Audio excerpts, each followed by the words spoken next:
Hello everyone, आज मैं आप लोग को स्ट्रेटनिंग और स्मूथनिंग सिखाने वाली हूँ। तो आप पहले मेरे क्लाइंट के हेयर्स देख लो, काफ़ी थिक थे, काफ़ी कर्ल थे और रिजल्ट उसका काफ़ी अच्छा आया है। तो चलिए, हमारा फर्स्ट स्टेप होता है प्यूरिफाइंग शैम्पू यूज़ करना। मैंने यूज़ किया है लोरियल प्रोफेशनल्स का प्यूरिफाइंग शैम्पू। प्यूरिफाइंग शैम्पू इसलिए यूज़ करना होता है ताकि हमारे अच्छे तरीके से क्यूटिकल्स ओपन हो जाए और हेयर्स ड्राई हो जाए। तो आपको समझ जाना है कि प्यूरिफाइंग शैम्पू सही वर्क कर रहा है एंड आगे के प्रोसेस के लिए हम तैयार करेंगे। उसके बाद में आपको 2 वॉशेस बहुत मैंडेटरी है।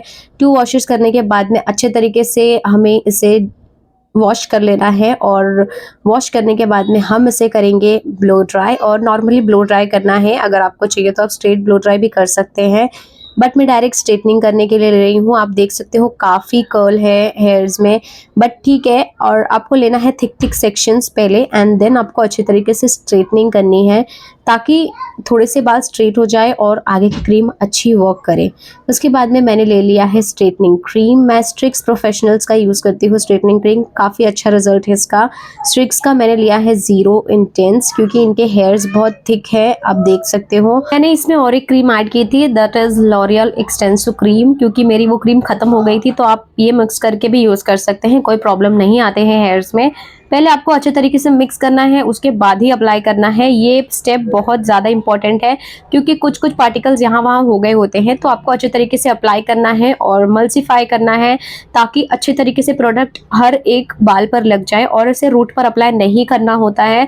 सो इसके लिए आपको ध्यान रखना है और अच्छे तरीके से अप्लाई करना है। 1 इंच छोड़कर ही आपको अप्लाई करना है। अब मैंने सारे बाल में इसे अप्लाई कर लिया है और अभी आप देख सकते हो इनके टाइम पे मैंने सिर्फ 10 मिनट रखा था और अच्छे तरीके से इनके बॉन्ड्स ब्रेक हो गए थे। आपको स्ट्रेच करके चेक करना होता है। अगर नॉर्मली ये हेयर्स में स्प्रिंग जैसे हो जाते हैं, अगर आप इसको रबर के ऐसे खींचेंगे तो ये स्प्रिंग के ऐसे हो जाते हैं, मतलब बॉन्ड्स ब्रेक हो चुके हैं। और अगर नॉर्मली रहता है या टूट जाता है, मतलब इसके बॉन्ड्स अभी तक ब्रेक नहीं हुए हैं। यही पहचान है इसकी।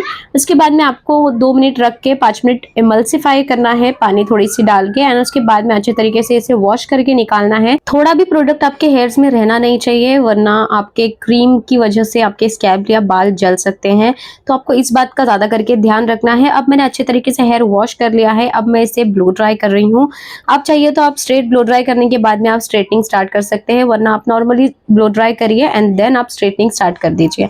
इसको आपको 100% ड्राई करना है, उसके बाद ही स्ट्रेटनिंग करनी है, वरना आपका स्ट्रेटनर खराब हो सकता है।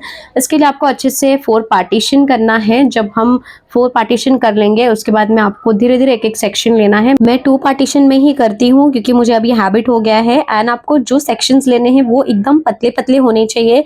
आप देखो मैं कितने हल्के हाथ से ये कर रही हूँ और ज़्यादा प्रेस नहीं करना है, वरना बाल जल जाते हैं। तो आपको इस बात का ध्यान रखना है और आप ये भी ध्यान रखें कि जितना छोटा सेक्शन लेंगे उतना अच्छा रिजल्ट आएगा हेयर्स पर। और मैं आप लोग को फटाफट दिखा रही हूँ क्योंकि इसमें टाइम लगता है। आपको इतना भी ध्यान रखना है कि कोई प्रॉब्लम नहीं आनी चाहिए आपके स्ट्रेटनिंग में। अगर आपकी स्ट्रेटनिंग में ज़रा भी प्रॉब्लम होगी तो आपका रिजल्ट सबसे वर्स्ट आएगा। बहुत लोग क्या करते हैं, जब स्ट्रेटनिंग पूरी कंप्लीट हो जाती है तो भी उनको स्ट्रेटनर की ज़रूरत पड़ती है। ऐसा नहीं होना चाहिए, वरना ऑफ कोर्स आपके पूरे हेयर्स वेव हो जाएंगे। कुछ कुछ जगह पर स्ट्रेटनिंग हुई रहेगी तो वहाँ रिजल्ट अच्छा आएगा, वरना खराब आएगा। तो इसके लिए आपको ध्यान रखना है। और मैं अभी आपको दिखा रही हूँ, मैंने सारा हेयर्स को स्ट्रेट कर लिया है और अभी आप शाइन देखो कितना प्यारा शाइन आया उनके हेयर्स पे। आपको स्ट्रेटनिंग में टेम्परेचर का भी ध्यान रखना पड़ता है, और जब इतनी अच्छी और स्मूथ हुआ रहेगा हेयर्स का स्ट्रेटनिंग, उतना ही अच्छा रिजल्ट आपके आगे के प्रोसेस में आएगा। प्रोसेस अभी तक कंप्लीट नहीं हुआ है। अब मैं कर रही हूँ 4 सेक्शंस ऑफ आवर हेयर, और 4 सेक्शन इसलिए इम्पोर्टेंट है ताकि आप अच्छे तरीके से इसे क्रीम अप्लाई कर सके। पहले आपको पीछे के हेयर्स लेने हैं या आपको जैसा अच्छा लगता है आप वैसे हेयर्स लें, और उसके बाद में अब हम अप्लाई करने वाले हैं न्यूट्रलाइजर। और न्यूट्रलाइजर इसलिए इम्पोर्टेंट होता है क्योंकि अभी हमारा बॉन्ड ब्रेक हुआ है, इसके आगे के प्रोसेस में काम आएगा। अब मैं आगे बताऊंगी इसका फ़ायदा क्या होता है। अब मैंने अच्छे तरीके से क्रीम निकाल ली है एंड आपको अच्छे तरीके से इसे भी मिलाना है। ये थोड़ी कंसिस्टेंसी इसकी पतली होती है तो आपको ज़्यादा क्रीम लेने की ज़रूरत नहीं पड़ती है, फटाफट होता है इसका प्रोसेस। और इसके बाद में आपको ये लगा लगा के अच्छे तरीके से इमल्सिफाई करना है। आप न्यूट्रलाइज़र स्कैल्प पे भी लगा सकते हो, कोई प्रॉब्लम नहीं आता है।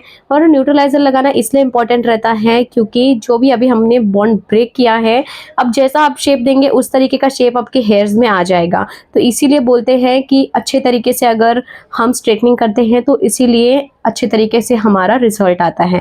न्यूट्रलाइज़र हमारे हेयर्स को बहुत अच्छा रखता है और अच्छे तरीके से शेप देने में हेल्प करता है। आपको अभी क्लाइंट को बोलना है कि आप सीधा रहिए, मैं उनको बार-बार बोल रही थी, और आपको उनको सीधा ही रखना है ताकि शेप अच्छी आए हेयर्स की।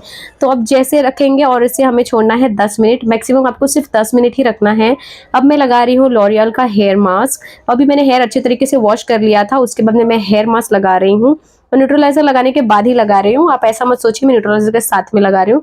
अब अच्छे तरीके से हम इसे छोड़ेंगे फॉर 10 मिनट्स। मास्क लगा के उसे वॉश कर दिया है मैंने, कोई कन्फ्यूजन नहीं होना चाहिए आप लोगों को। फिर मैंने अच्छे तरीके से इसे वॉश कर लिया है, और वॉश करने के बाद में अभी आपको जब मैं फाइनल रिजल्ट दिखाऊंगी आपको भी ऐसा लगेगा कि बहुत अच्छी स्ट्रेटनिंग हुई थी इनकी।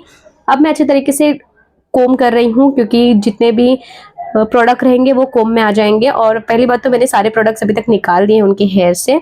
फिर अभी अच्छे तरीके से हम ब्लो ड्राई करेंगे, और आपको ये याद रखना है कि आपको स्ट्रेट ही ब्लो ड्राई करना है, लास्ट ब्लो ड्राई नहीं करना है जरा भी, और आपको अच्छे तरीके से ब्लो ड्राई करना है। मैं आप लोगों को बताना भूल गई कि स्ट्रेटनिंग का टेम्परेचर कितना होता है। अगर थिक हेयर्स है तो आप 210 तक 200 तक रख सकते हैं, लेकिन अगर बहुत सीधे और बहुत पतले हेयर्स हैं तो आप लोग 180 या 170 तक ही रख सकते हैं। उसके बाद में अब अप्लाई कर रही हूँ मैं सीरम। मैंने इसे 70% ही ड्राई किया था, उसके बाद में मैंने अप्लाई किया था सीरम, एंड अच्छे तरीके से इसके बाद भी मैं सुखाऊंगी। और जब आप जब ब्लो ड्राई यूज़ करते हैं तो आपका ब्लो ड्राई यूज़ करने का तरीका पहली बात तो स्ट्रेट होना चाहिए, एंड सेकेंडली इसका टेम्परेचर भी बहुत ज़्यादा मैटर करता है। आपको ज़्यादा हीट पे ड्राई नहीं करना है, पहले कोल्ड ड्राई करना है, फिर मीडियम ड्राई करना है, और फिर आप थोड़ा बहुत हाई ड्राई कर सकते हैं। और इसीलिए आपको बहुत ध्यान देना होता है। बहुत से मेरे क्लाइंट आते हैं, वो बोलते हैं हमारा पहले किसी ने बाल जला दिया।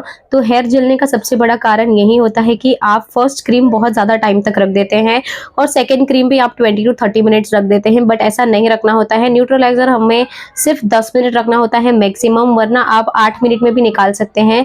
और जो फर्स्ट क्रीम है आपको मैंने चेक करने का तरीका बता दिया, और आप ये देखिए लास्ट जब मैंने ड्राई किया है, मैंने लास्ट में स्ट्रेटनिंग ज़रा भी नहीं घुमाई थी। आप देख सकते हो काफ़ी प्यारा रिजल्ट आया है, और इतना अच्छा रिजल्ट शायद ही मेरे और किसी क्लाइंट पे आया था, और इनका हेयर्स भी बहुत ज़्यादा थिक थे। So that was it. अगर वीडियो हेल्पफुल रहेगी तो लाइक करना, चैनल को सब्सक्राइब। बाय।